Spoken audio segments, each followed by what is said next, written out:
rápido y que pone en riesgo la vida del paciente, ¿no? Entonces, por eso, ¿no?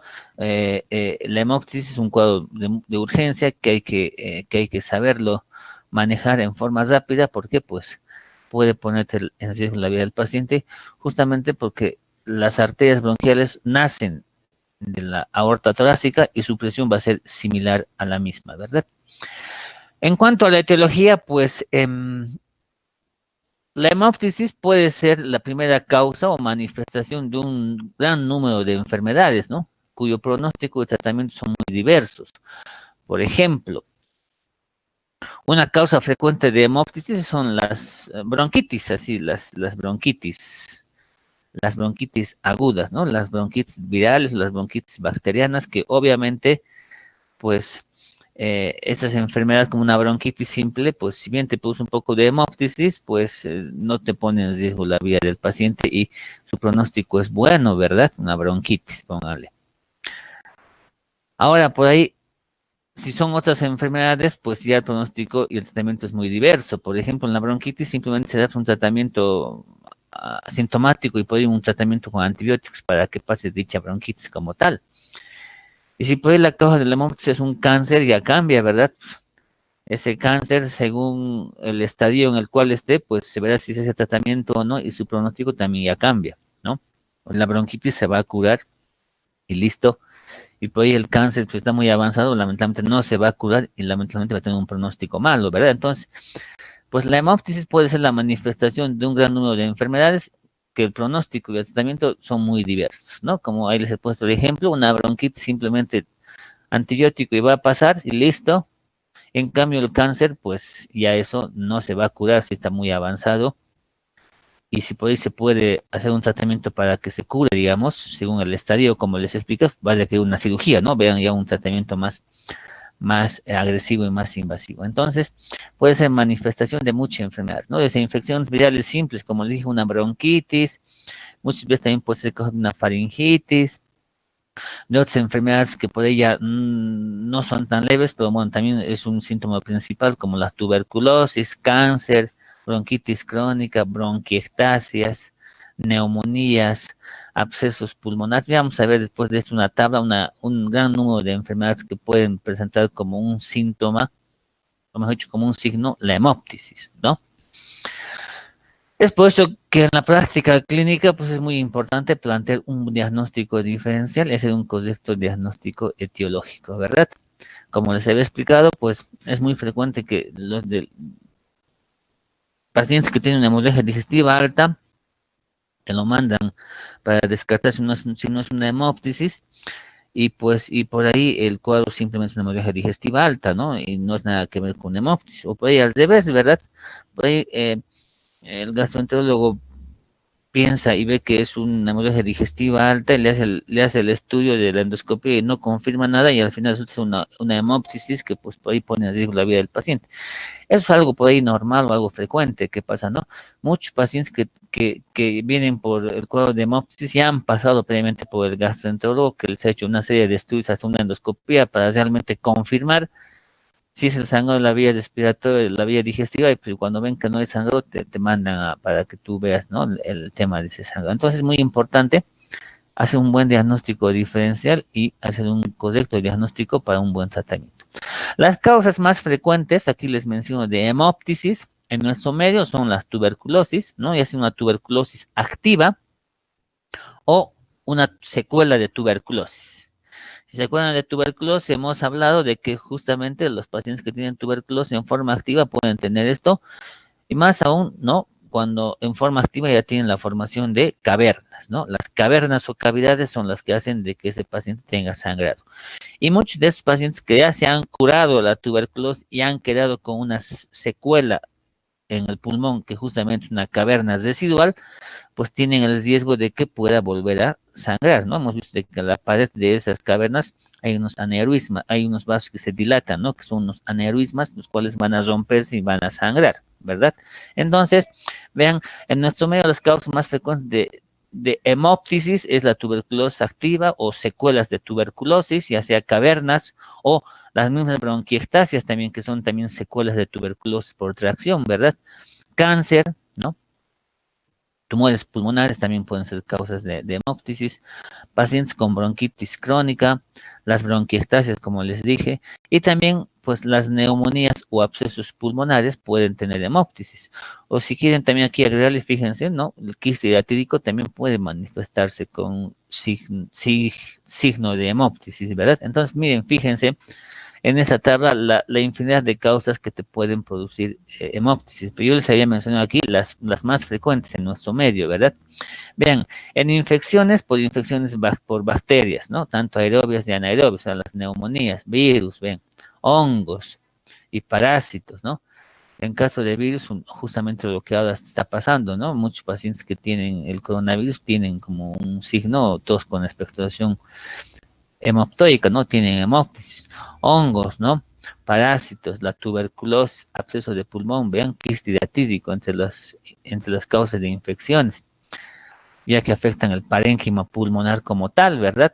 Que afectan el árbol traqueobronquial, ya sea la tráquea o los bronquios, vean, infecciones también, vean, de causas virales, como una traqueobronquitis herpética, una traqueobronquitis fúngica, neoplasias benignas, neoplasias malignas, pueden ser neoplasias propios del aparato respiratorio o metástasis, ¿no? Que vengan el cáncer de otro lugar, ¿no?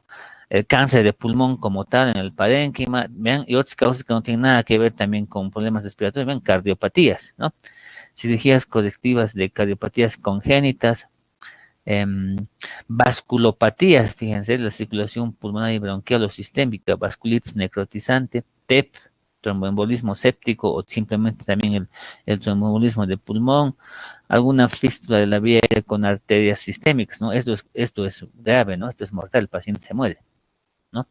O sea que una arteria sistémica se fistulice y pues va a vaciar su sangre a las vías respiratorias, eso va a ser difícil de parar, ¿no? Eso es algo, el paciente se va a morir, de seguro, esto no se va a poder hacer nada, ¿no? Se ha fistulizado la arteria a la vía respiratoria. Vean, procesos inflamatorios también, ¿no? Vean, bronquiectasias, síndrome del lóbulo medio en la tuberculosis, bullas, cuerpos extraños, anomalías congénitas, problemas también de la coagulación, ¿no? Porque el paciente no tiene ningún problema en el pulmón como tal, pero tiene una enfermedad que hace de que sangre, ¿no? Por ejemplo, hemofilia, digamos, ¿no? Como ejemplo, ¿no? O pacientes que pues están plaquetopénicos para alguna otra enfermedad de base, o capaz que están anticoagulados por alguna enfermedad que tienen que tomar anticoagulantes por ahí de por vida, ¿no? Ya sea por un TEP justamente, por una valvulopatía mecánica, ¿no? Le han operado al paciente una válvula cardíaca y tiene que ser anticoagulado de por vida. Bueno, cosas así de que hacen de que el paciente pueda tomar un anticoagulante y puede tener como una complicación que le sangre, ¿no? Puede estar fuera de rango, digamos, al tomar ese anticoagulante. Síndromes de hemorragia pulmonar, ¿no? Aquí pueden ser muchas causas, enfermedades autoinmunes, por ejemplo, lupus, puede ser otro tipo de vasculitis, por ejemplo, lo que se llaman síndrome pulmón-riñón, puede ser enfermedad de Wegener, bueno, otras enfermedades que son poco frecuentes, ¿no? Traumatismos y iatrogénica también, ¿no? Yo también puedo producir de que el paciente tenga una hemoptisis, ¿no? Le hago una endoscopia y hacer una biopsia, hago de que al tomar el tumor o al hacer biopsia de alguna mucosa, hago de que yo pueda que sangre, ¿verdad? Entonces, todos se vean, y hay muchos más, pero las más frecuentes ya les puse, ¿no? En nuestro medio, pues, tuberculosis activa o secuela, bronquiectasias, neumonías, abscesos, quiste hidratídico y también algo, nada grave, una simple bronquitis, ¿no?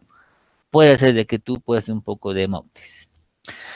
Cuando viene con hemoptisis, pues, que es la manifestación clínica, lo primero que tenemos que hacer es confirmar que realmente es una hemoptisis, ¿no? ¿Qué es lo que primero tenemos que hacer y cómo actuar, ¿no? En el estudio de un paciente que se describe que tiene expectoración hemoptóica, pues es asegurarnos de que verdaderamente se trate de una hemoptisis, ¿no? Debe confirmarse que la sangre procede del tracto respiratorio subglótico y no de la región supraglótica, ¿no? Nada de la cavidad oral, ni de la faringe, ni de la laringe, ni del tracto digestivo, ¿no? Eso mediante, pues, la anamnesis, ¿no? Y, pues, eh, también mediante un examen físico ¿no? Y podemos aquí ver, digamos, algunas diferencias para nosotros poder saber si si la sangre realmente es del aparato respiratorio o del aparato digestivo. Hemóptisis cuando viene del aparato respiratorio y hematemesis cuando viene del aparato digestivo. Pues para hemóptisis, si nosotros hacemos el interrogatorio y preguntamos si tiene algún antecedente, pues obviamente tendremos que tener por lo menos algún antecedente de alguna enfermedad cardiorrespiratoria, ¿no?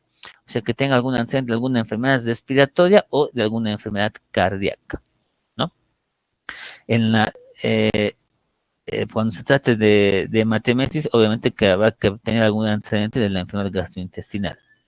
En la hemóptisis, pues puede acompañarse de síntomas respiratorios, ¿no? Tos, disnea, dolor en el pecho, ¿no? Dolor torácico.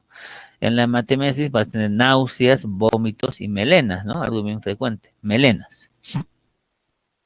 ¿No? Cuando la sangre recorre todo el tracto gastrointestinal, esa persona va a tener deposiciones negruzcas, ¿no? Como si fuese la brea o el alquitrán, digamos, ¿no?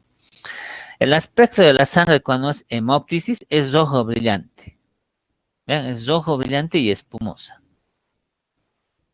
Cuando es del tracto gastrointestinal es un color marrón o negra, como dice en poza o pozo de café, ¿verdad? Más oscura. Si uno hace un pH, digamos, al sangre que es emitida, se hace un pH, pues vamos a ver que la hemóptisis es alcalina, en cambio la hematemesis es ácida, ¿verdad? En la hemóptisis habitualmente viene mezclada con secreciones respiratorias, ¿no? Esputos, ¿no? Aunque no siempre es así. Por si acaso, yo muchos pacientes he visto que empiezan a toser y escupen sangre, ¿no? Sangre rojita, brillante, sin nada de secreciones. Pero en algunas situaciones, cuando la hemóptisis no es abundante, vamos a ver de que el paciente va a tener expectoración, te va a decir expectorado con flemas verdes, amarillentas, con pus y con poco de sangre, y después empieza a escupir sangre, digamos, ¿no? Si uno, digamos, haría analizar algo importante para poder diferenciar, por ejemplo, esto, algo seguro, es de que si uno envía la sangre al laboratorio y específicamente a anatomía patológica, pues si te dicen que en esa muestra se ve macrófagos con hemosiderina, o sea, macrófagos cargados con hemosiderina, seguro que la sangre proviene de el aparato respiratorio, ¿no? Si uno ve macrófagos cargados con hemosiderina, pues seguro que es del aparato respiratorio. Acuérdense que el macrófago está en el alveolo, ¿verdad? Es uno de los guardianes de la protección de nuestras vías respiratorias como un mecanismo de defensa. Entonces, cuando hay un sangrado, ¿no? Obviamente la sangre, ya sea de la tráquea, los bronquios o el mismo pulmón, van a terminar siempre llegando a los alveolos, ¿verdad? Entonces el macrófago va a cargar va a tratar de fagocitar esa sangre y justamente va a estar cargado con una sustancia al descomponer la hemoglobina que se llama hemosiderina.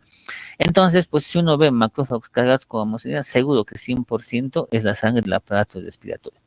En la hematemesis, a un principio viene con restos de alimentos, ¿no? Algo que ha comido, digamos, ¿no? Entonces, un diagnóstico diferencial entre hemóptisis y hematemesis, pues nos puede servir esto para tener un poco de idea. Aunque ya les digo, no es tal como dice, pero por lo menos te va a ayudar.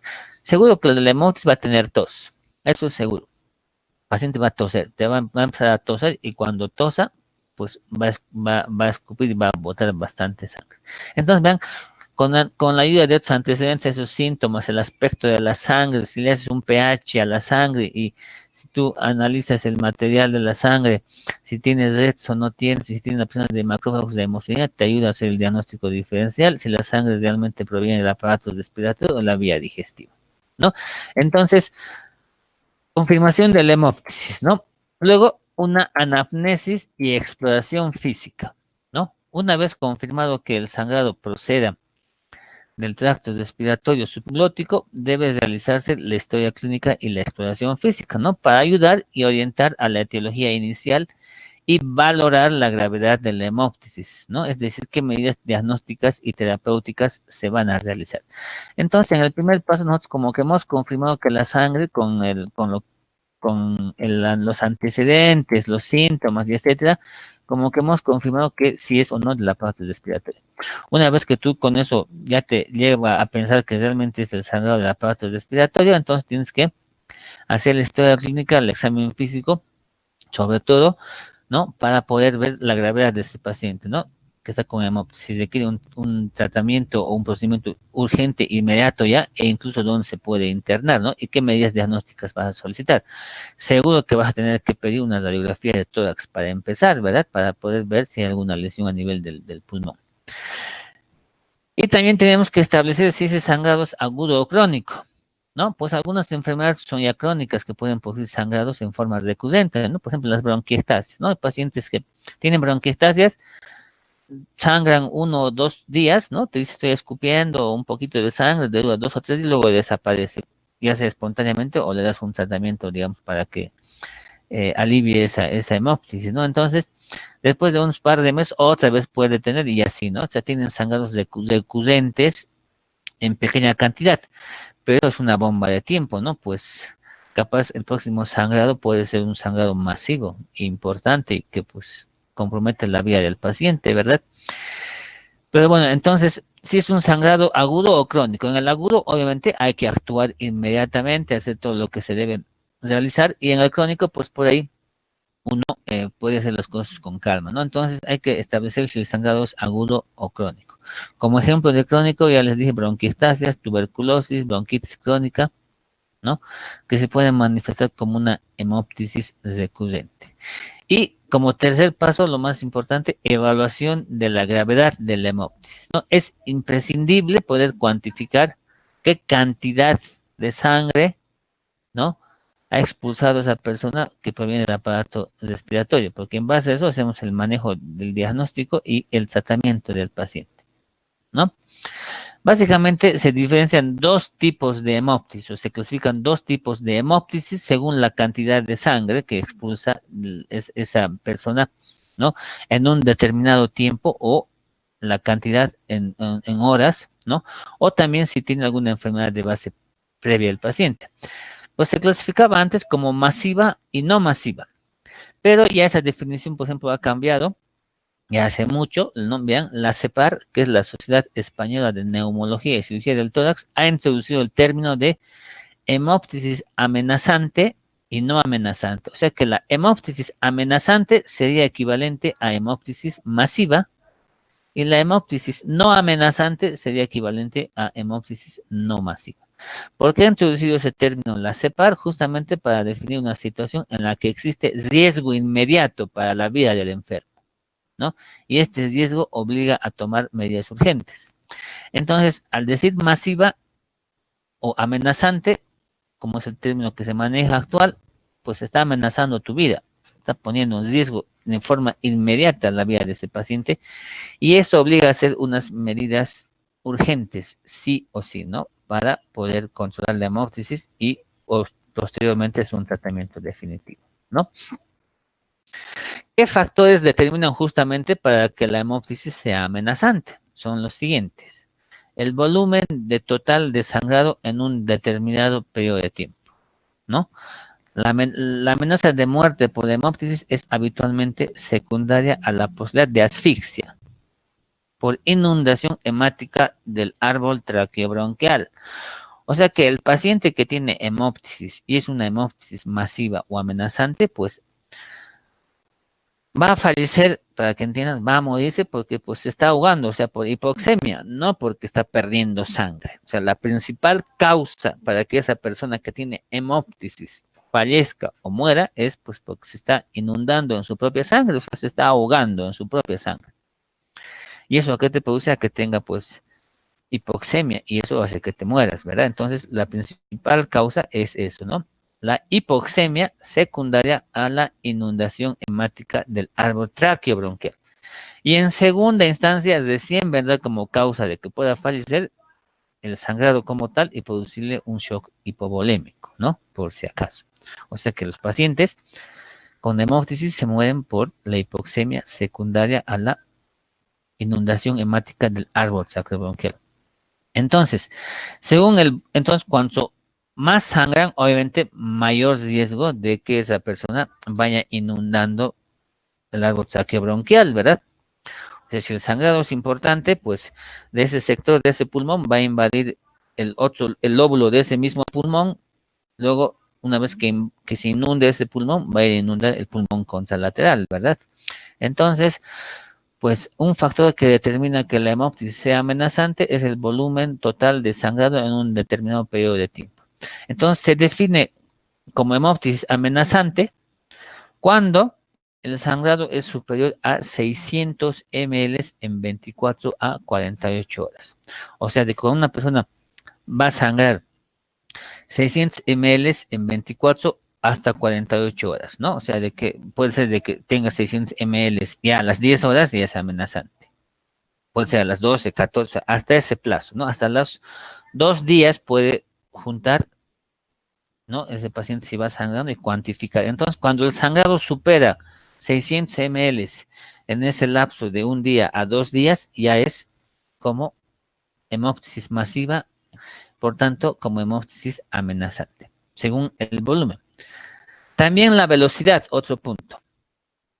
Cuando esa persona sangra 150 ml en una hora, ¿vean? Cuando el sangrado supera los 150 ml en una hora, pues también se dice que es amenazante. Porque imagínense si tiene 150 ml en una hora, entonces imagínense cuánto va a llegar a tener en 5 horas, ya va a tener más de 600, ¿verdad? O sea que aquí el sangrado es rápido, ¿no? Con mucha velocidad. Y pues esto lamentablemente tiene una relación directa con la mortalidad. O sea, cuanto más sangre en menos tiempo, ¿no? Sea más rápido el sangrado, pues lamentablemente tiene una relación con la muerte. O sea, los pacientes tienen un mal pronóstico, ¿ven? Tiene una relación directa con la mortalidad. Dado que una velocidad de sangrado elevada facilita la asfixia por inundación. O sea, rápidamente esa persona se va a ir inundando su vía respiratoria, ¿no? Y el paciente va a morir por asfixia, ¿no? O sea, se va a llenar rápidamente a esa velocidad que va sangrando, por eso tiene relación directa con la mortalidad, ¿no? Con la muerte. Entonces, otro factor, o mejor dicho, otro factor que determina la hemorragia amenazante es la velocidad del sangrado, ¿no? Y otra es la reserva cardiopulmonar del paciente. O sea que el paciente, si tiene más de 600 ml en 24 o 48 horas, es amenazante. O si tiene 150 ml en una hora, es amenazante. O si el paciente tiene una reserva cardiopulmonar ya alterada, ¿no? Especialmente en pacientes que tienen su capacidad funcional alterada. ¿A qué me refiero? Por ahí el paciente ya es un paciente EPOC, ¿no? Un paciente con fibrosis pulmonar, un paciente que tiene alguna secuela en el pulmón, o sea, su capacidad funcional de ese paciente ya está bajo. Y al sangrar, por más mínimo que sangre, pues va a hacer que su capacidad baje mucho más y por tanto también ya esté hipoxémico, ¿no? Les pongo un ejemplo, pues un paciente EPOC, ¿no? Ya sea bronquítico crónico o enfisematoso y ya está con dependiente de oxígeno para que ese paciente pueda estar bien. Imagínense un sangrado, por más mínimo que sea, va a ser de que su capacidad baje mucho más. Entonces también va a poner en riesgo la vida de esa persona. Entonces, puede tener las tres cosas o puede tener una de las tres cosas que hablamos. Entonces, uno de esos tres factores ya es de que la hemóptisis sea una hemóptisis amenazante, ¿no? Aunque también vale creer de que la hemóptisis masiva o amenazante ocurre en un porcentaje menos, muy bajito, digamos, ¿no? No es muy alto, menos del 5% del total de todas las hemóptisis, ¿no? Eh, ocurre la hemóptisis amenazante, ¿no? Y la mortalidad secundaria, la misma, es considerablemente en torno a un 10% y que puede llegar hasta un 25%. Entonces, menos del 5, o sea, de 100 pacientes, digamos, que tengan sangrado, menos del 5 es hemóptisis amenazante. Y de ese 5%, pues el 10% puede llegar a fallecer por la hemóptisis, aunque también puede llegar a un 25%, dice. Sobre todo, vean, cuando la velocidad supera los 150 ml por hora, ¿sí? Entonces, vean, los tres factores para decir que una hemóptisis sea amenazante y ponga en riesgo la vida del paciente es el volumen total de sangrado en un determinado periodo de tiempo, la velocidad que tiene directa relación con la mortalidad y la reserva cardiopulmonar del paciente, ¿no? O sea, que el paciente tenga una enfermedad de base previa, ya sea cardíaca o pulmonar, que con ese mínimo sangrado que pueda tener, pues ya pone en riesgo también la vida de esa persona. ¿Qué pruebas diagnósticas iniciales? Obviamente, pues vamos a asegurar que vamos a tener que pedir lo primero, va a ser ante todo una radiografía, ¿no? Aquí no está por orden, pero lo primero tendría que ser una radiografía, seguro, ¿no? Vamos a corregir esto, pero bueno, lo primero que tendría que ser una radiografía como tal, ¿no? A ser posible siempre las dos proyecciones, ¿no? Una posterior anterior y una lateral, siendo así más útil para poder localizar el sitio de sangrado. Más útil, obviamente, que la historia clínica y la exploración física, la radiografía. No obstante, pero en un 20 a un 30% de los casos, pues las radiografías pueden ser normales, ¿no? Entonces, lo primero que vamos a hacer es una radiografía posterior, anterior y lateral. Al pedir las dos, más chances de poder localizar algún sitio de sangrado o ver la lesión en el pulmón, que sea la causa de ese sangrado.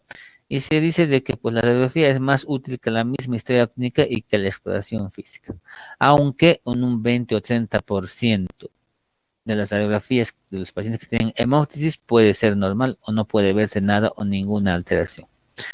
Obviamente también haremos un hemograma, ¿no? Para tener por lo menos un recuento de glóbulos rojos, ¿no? Como todo paciente que tenga cualquier tipo de sangrado de cualquier parte, pues hay que siempre pedir un hemograma para ver cómo está la hemoglobina y el hematocrito. Y aprovechar también ahí en ese examen de sangre pedir un coagulograma, ¿no? Pedir estudios de coagulación, ¿no? Para descartar alguna alteración hemorrágica, ¿no? Se pedirá TP, KPTT mínimamente y plaquetas, para de esa forma descartar si hay alguna causa de algún trastorno hemorrágico. Un electrocardiograma también se puede pedir que nos ayude a estimar la repercusión, sobre todo a nivel cardíaco, ¿no? Del problema respiratorio, ¿no? Entonces, pues un electrocardiograma que nos va a ayudar a estimar la repercusión cardiorrespiratoria de la hemoptisis y a veces a sospechar o identificar alguna cardiopatía acompañante. Obviamente una gasometría arterial, más aún en los pacientes que tienen hemoptisis masiva, para ver si tienen insuficiencia respiratoria. Y ya después, como otros estudios, como buscando causas, especialmente para causas de origen infeccioso, si sospechamos, pues en nuestro medio sí o sí, todo paciente que tiene hemoptisis, seguro que le vamos a pedir un esputo en busca de tuberculosis, ¿no? Entonces, y de paso también ya pedíamos una tinción de Gram para buscar gérmenes comunes. Entonces, en todo paciente que tiene hemoptisis le pedimos un esputo para mandar a un cultivo para gérmenes comunes, ¿no? O sea, al decir gérmenes comunes, por si acaso nos referimos a bacterias, ¿no? Hace una tinción de Gram, luego pues pedir tinción de Sirnis en búsqueda de tuberculosis y también pedir los cultivos en medios habituales, si es que amerita, pero ya les dije que aquí en nuestro medio y también ya por norma en todas partes, el cultivo solamente se hace en pacientes que tienen fracaso, abandono o recaída, ¿verdad? No se hace ante el primer caso. Y también, pues, de ese mismo esputo pedimos un estudio citológico, ¿no? O sea, citológico nos referimos para sospechar si hay algunas lesiones morales, ¿no? Para buscar una neoplasia o un cáncer, ¿no? Pues con todo eso ya podemos ver si nos llega a un diagnóstico. Ya después, si no encontramos nada con eso, pues ya podemos partir, ¿no? De hacer otros estudios dirigidos, por ejemplo, ¿no? Pues directamente también se ha desordenado. Si no hay nada con eso, pues pediríamos una tomografía axial computarizada, ¿no? Pediríamos una tomografía axial computarizada, aunque también muchos dicen que directamente ya tendríamos que hacer una broncoscopía sin tener la tomografía. Pero por ahí yo digo que sería primero hacer la tomografía, porque si se sospecha, si es unas bronquiectasias que tiene el paciente, ¿para qué ya le voy a hacer broncoscopía, verdad? Entonces, yo diría hacer una tomografía, que es el estudio complementario a la fibrobroncoscopía, ¿no? La tomografía de alta resolución, por ejemplo, nos va a poder ayudar a hacer diagnósticos de algunas enfermedades bronquiales, como las bronquiectasias, ¿no? Con una sensibilidad y especificidad del 90%. Si uno quiere hacer una tomografía con contraste endovenoso, sobre todo para estudiar el mediastino y de esa forma poder ver si hay alguna malformación arteriovenosa, ¿no? Cuando en lo que hemos visto en las prácticas hemos visto que la tomografía pues tiene una ventana del parénquima y una ventana mediastinal, ¿verdad? Y si uno quiere ver problemas arteriales como de la aorta, hemos dicho, de la arteria pulmonar, buscar coágulos o alguna otra alteración a nivel vascular, hemos dicho que el estudio específico es una tomografía con contraste, o llamada también angiotac, ¿verdad? Entonces, cuando hace una tomografía de tórax con contraste endovenoso, pues para estudiar el mediastino y ver si hay alguna malformación arteriovenosa que sea la causa de lo que ese paciente tenga el sangrado en la vía respiratoria. Esta técnica, la tomografía axial computarizada, sobre todo para bronquiectasias y para buscar algunas alteraciones neoplásicas, ¿no? Un carcinoma broncogénico, por ejemplo. Y en las bronquiectasias no es la tomografía simple. Había una pregunta sobre su examen, muchos han equivocado. En las bronquiectasias no es la tomografía simple, es la tomografía de alta resolución, que no es lo mismo, ¿verdad? Y después ya con eso pues ahí haces las pruebas dirigidas, ¿no? Y la prueba dirigida principal y la primera que vas a realizar y de tipo invasiva es la broncoscopía, ¿no? Al hacer la broncoscopía flexible de inicio, tiene una triple misión. Vas a ubicar el origen del sangrado, ¿no? O sea, vas a realmente constatar. Porque si bien hemos hecho todos estudios y por ahí has encontrado alguna lesión en el pulmón, en la radiografía o en la tomografía, o que pues lo que pasa muchas veces y habitualmente, haces todos los estudios que hemos hablado previamente y no encuentras nada. Entonces, pues tú vas a tener que explorar sí o sí la vía respiratoria para de esa forma ubicar el origen del sangrado. Entonces, con la broncoscopía 100% vas a decir vos si el sangrado es en la vía respiratoria o no es, ¿verdad? Eso es segurísimo. Ese va a ser el estudio que te va a poder justamente pues confirmar. Entonces, con la broncoscopía vos confirmas, ¿no? Ubicas, dices sí, es el aparato respiratorio donde yo veo que hay sangrado. Identificas la causa también, ¿no? Pues si es un tumor, por ejemplo, pues vas a ver ahí el tumor. Entonces hemos hecho la práctica, ya falta un grupo solamente de prácticas. Hemos hecho que en la broncoscopía, por ejemplo, ves los tumores, ¿verdad? Cómo invaden la luz en esas fotos que les hemos hoy, cómo es sangrante. Entonces puedes identificar la causa, ¿no? Si es un tumor que está invadiendo la vía respiratoria, es la causa del sangrado. Si es un cuerpo extraño, ¿no? O alguna alteración en la mucosa bronquial, bueno, algo que puedas tú ver con el broncoscopio hasta donde te permita, ¿no? Entonces puedes identificar la causa y sobre todo controlar, aunque sea en forma transitoria, la hemorragia, ¿no? Controlas transitoriamente la hemorragia, ¿no? Es por eso de que cuando un paciente tiene hemoptisis, lo recomendable es hacer lo más rápido posible, siempre y cuando te lo permita también, ¿no? Siempre y cuando que esté en condición, si no esté eh, inestable hemodinámicamente, digamos, ¿no? No esté chocado o no tenga algún problema, entonces, pues es recomendable hacer lo más rápido posible y en un lapso de 48 horas siguientes a la emoción. No tiene que pasar más, porque si uno hace después de 48 horas, pues por ahí lamentablemente no va a poder encontrar ningún signo, eh, ningún alteración de sangrado, no va a haber ninguna evidencia que realmente sea el sangrado de la vía respiratoria. Entonces, tiene que hacerse lo más rápido posible, mejor si coincide con el sangrado activo, o sea, si el paciente está sangrando, digamos, ¿no? Le tienes que dar ese dato, siempre y cuando se permita, obviamente, y si no pudieras, pues diferirlo al estudio para hacerlo dentro de las 48 horas. Porque si tú lo haces después de las 48 horas, puede ser de que la verdad haya sangrado realmente el aparato respiratorio, pero ya con el tiempo que ha pasado, pues ahí no puedas realmente ubicar o poder identificar alguna alteración, ¿no? O rasgos o de sangrado que haya habido en la vía respiratoria. Entonces, la broncoscopía te permite ubicar el origen, identificar la causa y controlar temporalmente y, como les dije, hacer en forma rápida, mejor si coincide con el sangrado o si lo difieres, no pasar de 2 días. Bueno, hasta aquí entonces veremos con el tema lo que es hemoptisis y ya vamos a ver después el tratamiento de lo que concierne en cuanto a lo que es hemoptisis.